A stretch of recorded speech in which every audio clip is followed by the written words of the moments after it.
SMNI Radio News Blast.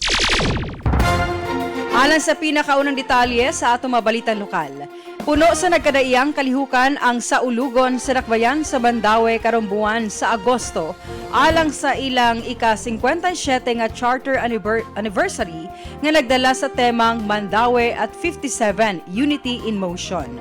Ang opisyal nga saulog nagsumikad pinaagi sa usa ka grand parade gikan sa Mandaue Cultural and Sport Complex paingon sa Heritage Plaza.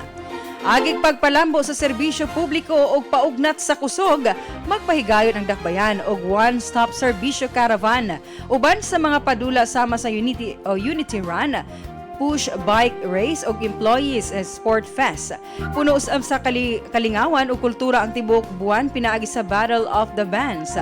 Dep and dance palabas, inter-barangay rap o spoken word competition ug ang Mandaue Food Park alang sa tanang mulupyo.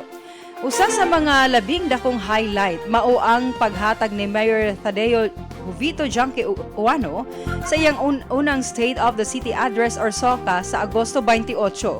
Sundan kini sa mismong Charter Day Parade, adlaw sa pasalamat ug concert night sa Agosto 30. Pag-abot sa Setyembre 11 hangtod 12, paghimon usab ang Mandaue City Paralympic Invitational Tournament aron mas mapalig-on ang pagka-inclusive sa Dakbayan pinaagi sa sports.